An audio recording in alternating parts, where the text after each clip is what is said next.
Pessoal, bom dia. Estamos vivendo uma situação atípica no nosso mundo.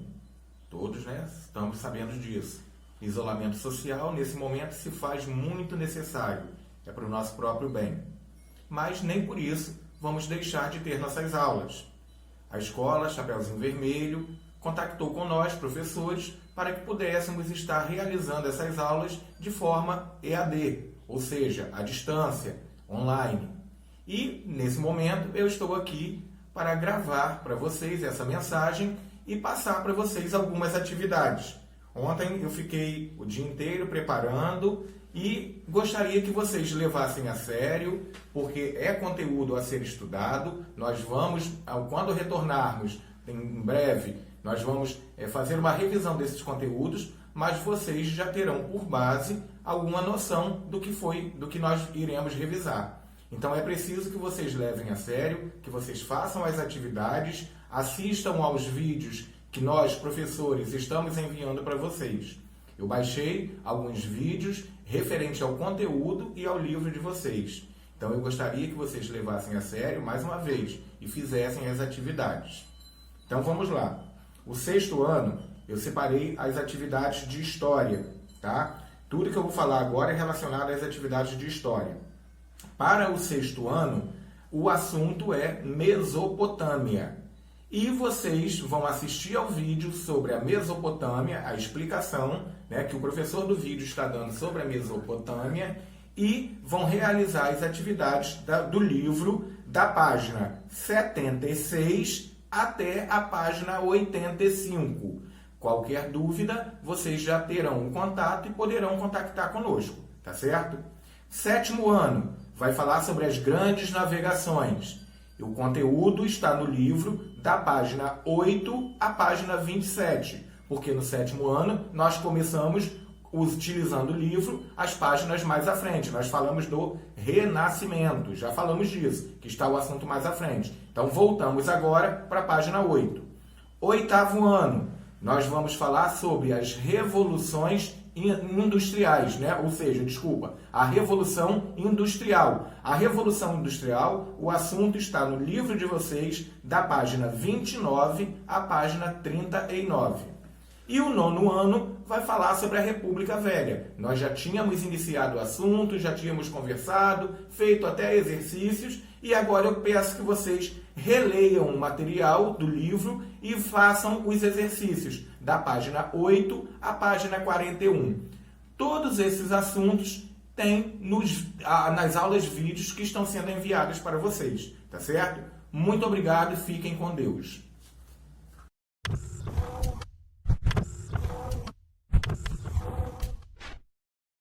Olá pessoal, iniciemos mais uma aula de História. Nesta aula nós falaremos um pouco sobre as grandes navegações. Essa aula será baseada no livro de História, Sociedade e Cidadania de Alfredo Boulos. Na aula passada nós falávamos da formação do Estado moderno e do mercantilismo, e a gente viu que o mercantilismo vai incentivar exatamente as grandes navegações. Eu terminei a aula falando isso. Nós falávamos também das cruzadas, que era exatamente aquele movimento de retomada dos cristãos daqueles territórios que eram ocupados pelos muçulmanos. Nesse momento que a gente falava das cruzadas, é importante a gente entender que isso tem influência direta sobre essa questão das grandes navegações. Por quê? Os cruzados, as pessoas que eram integrantes das cruzadas, quando eles voltavam do Oriente, eles traziam também especiarias. O que eram essas especiarias? Era pimenta do reino, cravo, canela, ou seja, aqueles produtos que eles chamavam de produtos especiais que serviam para tempero, remédio, perfume. E esses produtos, eles tornavam os alimentos mais saborosos e eram cada vez mais consumidos na Europa, etc. Isso no século XIV. E além das especiarias, os europeus vão também consumir artigos de luxo orientais, como tecidos de algodão da Índia, os tapetes da Pérsia, a seda e a porcelana da China e as pérolas do Japão. Como na época não havia geladeiras, eles vão usar as especiarias para conservar a carne e também tornar o sabor dela mais agradável. E vai temperar os alimentos, vão usar no preparo de remédios, perfumes. No século XIV, esse comércio de especiarias e artigos de luxo era quase todo controlado por mercadores árabes e italianos. E aí que vem a questão. Portugal e Espanha desejavam quebrar o controle do comércio pelo mar Mediterrâneo exercido pelos árabes e italianos. No século XIV, os portugueses já participavam do comércio de especiarias orientais. É que a distribuir essas especiarias pela Europa, os mercadores italianos eles fundaram entrepostos comerciais em cidades portuguesas como Porto e Lisboa. Lá eles vendiam especiarias aos portugueses que, por sua vez, as revendiam a Londres, Inglaterra e no norte da Europa. Só que o que acontece? Eles estão querendo ganhar mais lucro com isso. Para ampliar sua participação nesse rico comércio mundial, eles vão evitar o mar Mediterrâneo, que era controlado pelos italianos e árabes, e vão buscar essas especiarias na fonte, isso é, lá no Oriente. E vão tentar encontrar, inclusive, um novo caminho para esse Oriente, né? Para poder tentar pegar essas especiarias a preços mais baixos e revendê-las na Europa com maior lucro. Esse que é o motivo principal. Então, ou seja, a gente sabe que eles vão ter apoio da burguesia para esse plano de expansão marítima. E também houve uma alegada motivação religiosa nisso aí, porque eles falavam que queriam combater os infiéis e tal, etc. E o rei português Dom João I vai organizar em 1415 uma grande expedição que vai tomar Ceuta, que é uma cidade localizada no norte da África, dos muçulmanos. E esse fato, inclusive, é tido como marco inicial da expansão marítima portuguesa. E que fatores que vão contribuir para Portugal se tornar o pioneiro nessas grandes navegações? Primeiro, a centralização do poder, a revolução de aves e a experiência na navegação em mar aberto, além também do desenvolvimento de técnicas e de conhecimentos necessários à navegação. Portugal foi o primeiro país europeu a possuir uma monarquia centralizada, como a gente viu na aula passada. Um rei com controle sobre todo o território e os habitantes do reino. Também a Revolução de Aves, feita por mercadores portugueses, apoiados por populações humildes do campo e das cidades, vai fazer com que essa expansão aconteça. Por quê? Em primeiro lugar, o que vai acontecer? Vai subir ao trono Dom João I de Aves, que vai dar enorme apoio ao comércio marítimo e à navegação de longa distância. Então, a independência de Portugal vai fazer com que Portugal também queira avançar nesse território. A experiência na navegação em mar aberto também é um fator importante, porque eles vão adquirindo essa experiência na pesca, em alto mar, como por exemplo eles pescavam sardinha, bacalhau, atum, baleia. E no Reino de Portugal, a pesca era atividade econômica muito importante, pois a produção agrícola era insuficiente para alimentar a população. Então, esse desenvolvimento de técnicas e de conhecimentos necessários na navegação vai ser também um fator relevante, como, por exemplo, o aperfeiçoamento de mapas, da bússola, inclusive a invenção da caravela. Com a monarquia centralizada, mercadores ricos e o apoio de capitães experientes, de estudiosos e de construtores de navios, os portugueses vão contornar a África para chegar ao Oriente. Em 1488, Bartolomeu Dias vai contornar o Cabo das Tormentas, situado no extremo sul da África, como a gente pode ver por esse mapa. Para valorizar o feito, o rei de Portugal, Dom João II, vai mudar o nome do local para Cabo da Boa Esperança. E em 1498, Vasco da Gama vai chegar a Calicut, na Índia, iniciando relações comerciais diretas com os nativos da região. Com a chegada de Vasco da Gama na Índia, em 1498, os portugueses vão realizar o seu maior sonho, que era chegar ao Oriente, contornando a África. Ao regressar a Lisboa, ele vai trazer consigo uma fortuna em pimenta, canela, gengibre, e a venda dessas especiarias vai possibilitar aos investidores um lucro até de 600%, como dizem os historiadores. Então esse caminho marítimo vai fazer com que os portugueses ergam muitas feitorias nas áreas banhadas pelo Oceano Índico. Ao mesmo tempo, com a chegada de Cabral às terras brasileiras, os portugueses vão erguer feitorias também no litoral brasileiro. E apoiados nas suas feitorias africanas, asiáticas e americanas, eles vão passar a controlar boa parte do comércio pelo Oceano Índico e pelo Atlântico Sul.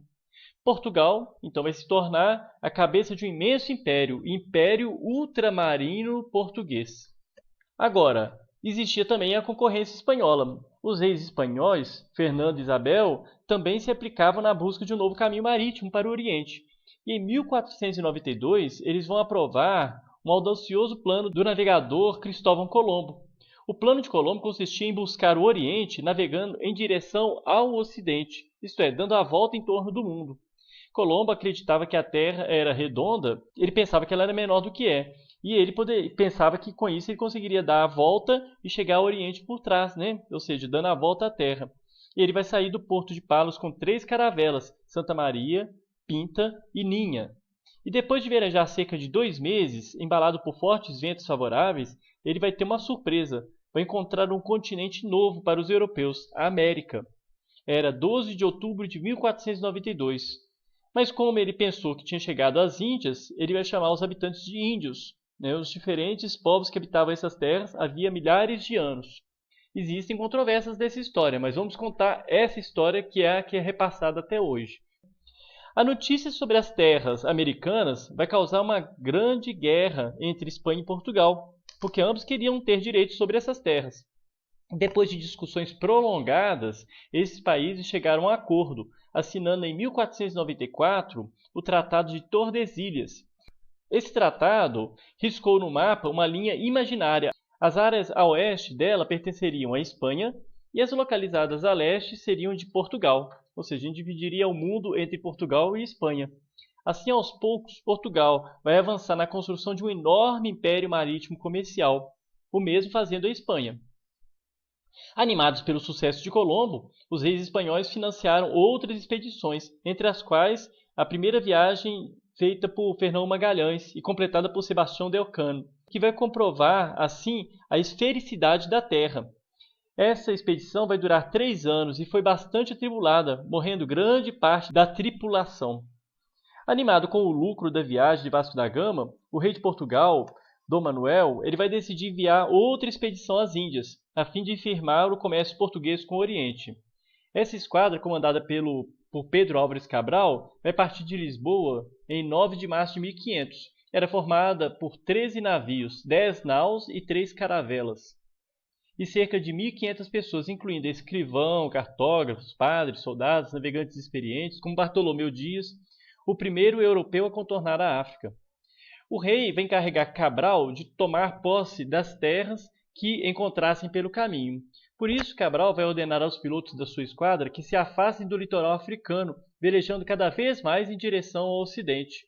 Depois de 43 dias no mar, os tripulantes avistaram pássaros e algas marinhas, sinal de que havia terra por perto. E, na tarde do dia seguinte, 22 de abril de 1500, uma quarta-feira, eles vão avistar um monte verde azulado de formas arredondadas, ao qual eles vão dar o nome de Monte Pascoal, pois era a semana da Páscoa. Os portugueses vão desembarcar junto a uma aldeia do povo Tupiniquim, no lugar onde hoje é Porto Seguro, na Bahia. Lá eles vão fincar uma cruz de madeira para dizer que aquela data em diante, aquelas terras eram deles. Depois de tomar posse, estabelecer contatos com os indígenas e ordenar a celebração da primeira missa, Cabral vai enviar um navio de volta, levando a carta de Pero Vaz de Caminha, o escrivão de sua armada. A carta é um importante documento histórico, inclusive ela é muito estudada hoje.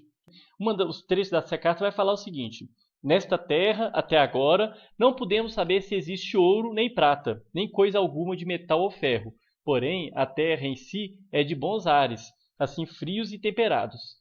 As águas são muitas e infinitas. A terra é tão grandiosa que, querendo aproveitá-la, tudo dará nela, por causa das águas que tem. Porém, o melhor fruto que podemos tirar dela, me parece, será salvar esta gente, tornando-a cristã. E dessa maneira aqui, conta a vossa alteza o que vi nessa vossa terra. Ou seja, de novo aquele argumento de que eles estavam ali também com um fundamento religioso. Só que nessa corrida, não ficou só Portugal e Espanha. Ingleses, franceses e holandeses também cobiçavam as especiarias orientais. Para chegar a elas, eles vão navegar em direção ao Oriente por diversos caminhos. Em 1497, Giovanni Caboto vai navegar a serviço da Inglaterra e vai tentar em vão encontrar uma passagem para o Oriente pelo extremo norte. Nesta viagem, ele vai explorar alguns pontos da América do Norte.